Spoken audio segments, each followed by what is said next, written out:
Hello everyone. The subject of today is the end of the world coming? It's a subject of interest to many. Consider that there are those which spend enormous fortunes to build bunkers under their homes, stash food, buy weapons. There are even cults, religions, and some of them quite broad like Christianity, which preach the end of the world. Fanatics tend to insist on the fact that we are close to the end of the world. And so it's a subject which is of interest to comment, to consider from a rational point of view. Let us consider the reasons by which we can say that the end of the world is coming. The four reasons that I have identified, that I have considered, there might be more, for the end of the world are an excess of population, a growth of population that might lead to the end of the world under different aspects. Wars, which might lead to the end of the world due to the use of incredibly advanced technological weapons that can harm the planet. Religious intolerance of one kind or another, which might lead to the end of the world. Ideological intolerance, to be more precise. And random events like, for example, an asteroid that strikes the world. The first aspect which I wanted to consider was the growth in population. The growth in population which leads to an enormous concentration of poor people in certain areas, which can create issues like, for example, sanitation issues. Let us consider that 10% of the human population, more or less, it varies from year to year and it has been improving in recent times, lives with less than $2 a day. 25% of the human population lives more or less 25% lives in slums. This number rises to 56% more or less if one considers the African continent. Now the problem with people that live in concentrated areas, that live in poverty, that live in slums, is that they tend to mismanage themselves and they tend to mismanage the immediate environment in which they live. This can give rise to pollution issues, to social upheaval, and of course to sanitation issues, like, for example, let us consider Wuhan. Wuhan has been accused of being the source of the growth of the birth of the pandemic, which has harmed the whole planet. Let us realize that where there are slums and there is mismanagement of sanitation, where there is poverty, there is a greater chance for world illnesses, world viruses to emerge and to harm the whole worldwide population, as has happened already. Poverty is a key element that favors social upheaval. Rich versus poor, as simple as that. Social upheaval that can destroy organization and governance. Let us consider the Soviet Union, an enormous conglomerate of human beings, an alliance between certain nations that sought to develop a specific form of government, but which mismanaged the system of economics and social management of the population. And this led to the collapse of the Soviet Union due to poverty. People were queuing at shops to obtain goods, this on an everyday basis. So the social upheaval brought to the collapse of the Soviet Union. The collapse of the Soviet Union was well managed. Overall, there were no great disasters. There was just poverty, which brought to a shift of system from communistic to capitalistic.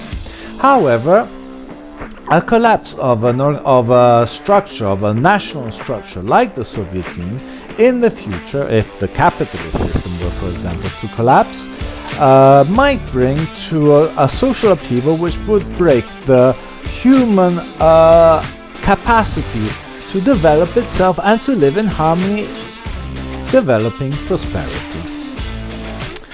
Now, the breakage of logistic systems can be a serious problem. Recently, after the Wuhan virus, some products failed to reach the shelves of the supermarkets in the United States and in Great Britain. The breakage of logistics was accused of this. Now, this problematic was minor, it wasn't serious. But if there is social upheaval, if there are a situation where a national system fails, the logistic upheaval might be such that it might lead to a serious fall in the capacity of the human population to sustain itself. The other great reason, which is identified as a possibly leading to the end of the world, are wars. Human nature is to have wars, as simple as that. Throughout the whole globe, culture or one culture or another culture, there have always been wars, and with all due chance, unless there's a change in the nature of humanity, there always will be wars. The problem is not the wars in themselves, but the technology, as many have already considered, that has been developed to wage these wars. Nuclear technology, it can easily destroy whole areas and create some permanent damage, which blocks civilization from radioactivity from developing itself and renewing itself. Then there's the biological weapons. They themselves are also a problem. If the governments have put substantial resources into developing viruses and illnesses that can be used as weapons, the risk is if these weapons are used, there might be mass elimination of humanity. So wars and the technology that risks being unstoppable is one of the reasons which might lead to the end of the world. And as there is the growth of population, there is the greater chance and the growth of the number of nations that have developed technology that is harmful from a global point of view. There is a greater chance that a war might start the end of the human civilization. Another reason which might lead to the end of the world is religious intolerance, religious ideological intolerance. This reason is connected to the previous reason of wars. Now, in part connected, because a conflict of ideologies can lead to one nation to fight another nation. Let us consider the Crusades the Christians had against the Muslims. Let us consider the Cold War, where we had capitalism against communism. Let us consider the military movements of Muslims against Christianity itself. So ideology is reason for war, which was the previous reason that we considered, that might bring to the end of the world. But it's not the only element. You see, the issue is that ideology also gives rise to false beliefs. One is convinced that a certain truth is a truth, and that nation, that community applies that truth in the everyday management of society. Since these truths quite often in ideological communities and religious communities are not based on reason, they're not based on rationality, and thus are not subject to change based on empirical evidence, they tend to be forces which can lead, where they are erroneous, to a serious breakage of the system which sustains cultural development for humanity. Another reason which might lead to the end of the world is the success of humanity. Incredibly, one can talk also about success as a reason for the downfall of a civilization. An example of this is Italy and Japan. Both countries which became extremely rich if one considers their past, and have not eradicated poverty, because they do have a high poverty rate, but have developed a well-being and a prosperity which is above average, well above average, and have become amongst the most developed countries of the world. The problem with Italy and Japan is that the birth rate of these two communities, of these two nations, has been going down over the decades. They simply produce no more babies, less babies than before.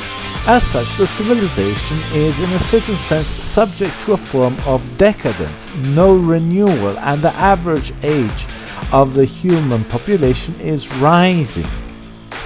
So incredibly enough, even the success of a nation, even the success of a community or a culture can lead to its downfall. In more ways, we have just considered one way, but there could be other ways by which a community due to success might fail.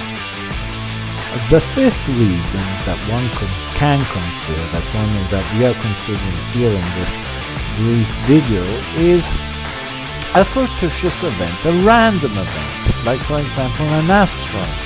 that hits the world. Now there's nothing we can do there. Really, it's not our fault that something like that happens, simply because we cannot foresee random events that might harm our plant. There was only the fact that there is a theory by which the previous civilization, the previous community that populated the planet, which was the dinosaurs, they were eliminated thanks to climate change and an asteroid that struck the planet. Climate change which was due to an asteroid striking the planet.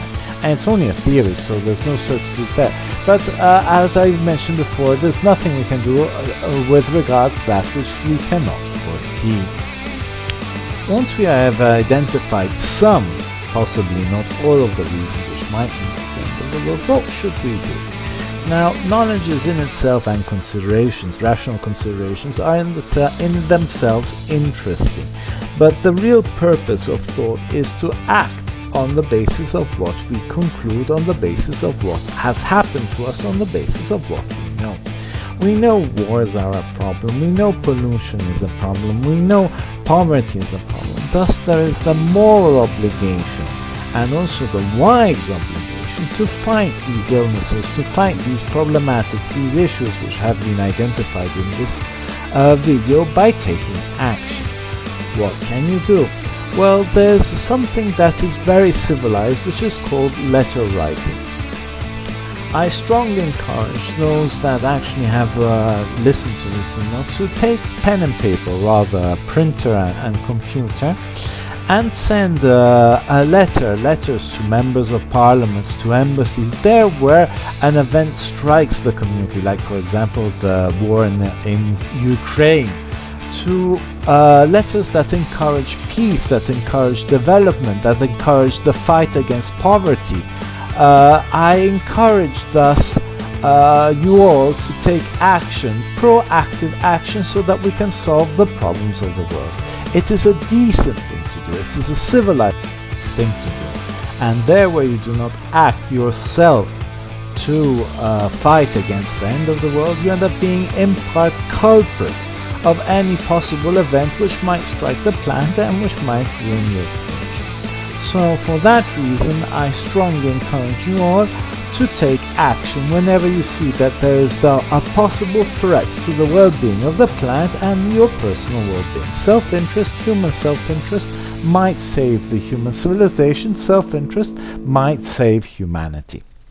Okay, that's all for today, folks. I hope that you enjoyed the video. I encourage you to like and to subscribe so that you do not miss any for future films on other interesting issues which might guide you towards a correct behavior and correct attitude, which would lead to improve our planet and to improve our lives. Goodbye to you, and have a good day.